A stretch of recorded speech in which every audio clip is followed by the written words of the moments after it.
For 100,000 years, human cultures have attempted to crystallize the formless void into a structured physical existence. Our current map for this process is the Standard Model of Cosmology. It posits that everything began 13.8 billion years ago from a hot, dense singularity, expanding into the galaxies and large-scale structures we observe today.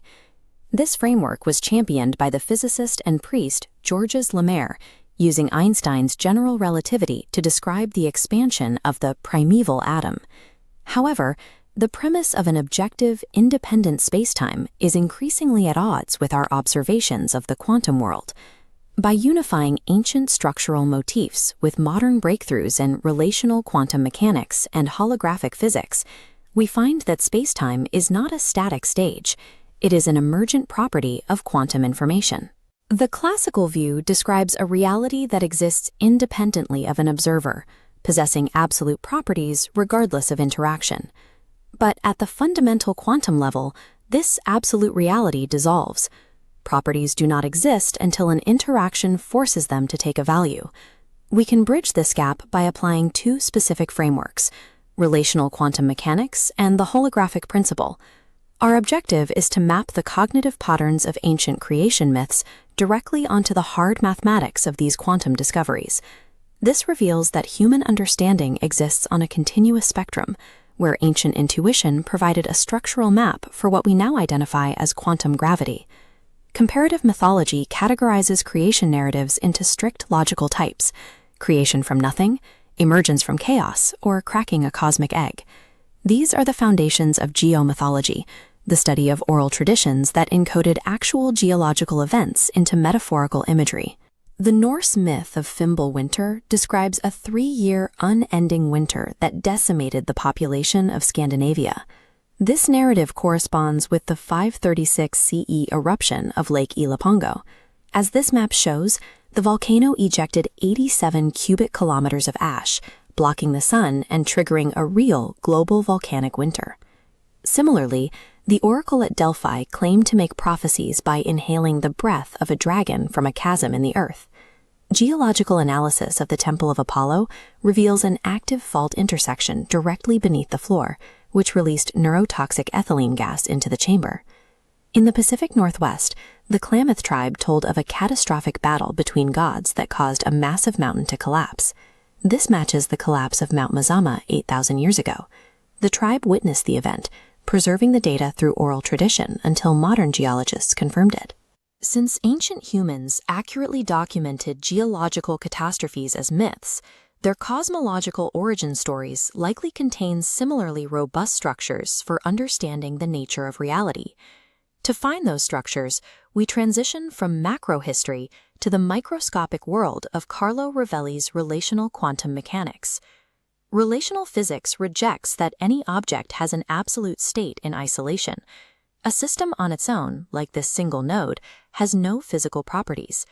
Properties only manifest during interactions between systems. When two nodes interact, they illuminate with specific values. These values are strictly relative. To a third node, the same object will manifest with entirely different properties. This solves the observer problem without requiring human consciousness. Any interaction, a photon striking a mirror or an atom hitting another, is an observation. This shifts our view of the universe from a container holding objective matter to a network of active relationships. Reality is generated by these internal connections. Without physical interaction, the properties of the universe simply do not exist. If the world is built on these relations, we have to ask, what exactly is the fabric of space and time? The Bekenstein bound provides a clue. The information content of a region is limited by its two-dimensional surface area, not its three-dimensional volume. This is the foundation of the holographic principle, or the ADS-CFT correspondence, developed by Juan Maldacena. This model suggests our gravitational 3D universe is a holographic projection. The source is a lower-dimensional quantum field existing on the boundary of space. The physical distance between 2 points in our world is determined by the quantum entanglement on that boundary. As entanglement increases, the projected grid in the center contracts.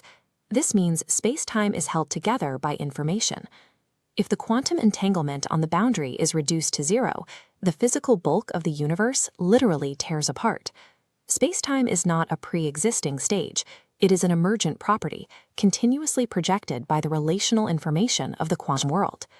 We can now see the direct link between these modern equations and ancient myths. Creation from chaos is a mythic parallel to the holographic principle. Both describe structured three-dimensional geometry emerging from a lower-dimensional, unstructured potential. The world-parent motif, the separation of a primeval pair to create space, parallels the mechanics of the entanglement bridge, where physical volume is defined by the degree of quantum correlation between systems. This understanding of entropy and emergence began with Stephen Hawking's pioneering work on black hole thermodynamics. Ancient humans organized their world around these patterns of relational emergence, unknowingly mirroring the logic of quantum gravity.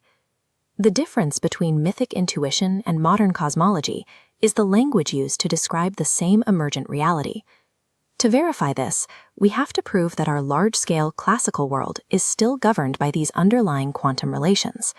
Physicists are using macroscopic quantum mirror correlations to look for proof of this participatory universe. This research is being conducted at the Laser Interferometer Gravitational Wave Observatory, or LIGO. The experiment uses massive mirrors, cooled to eliminate thermal noise and isolate pure quantum interactions. By correlating the position and momentum of these human-scale mirrors with the uncertainty of the reflected laser light, scientists can track how the vacuum itself behaves. When these correlations fall below the standard quantum limit, we are observing pure quantum vacuum fluctuations in action.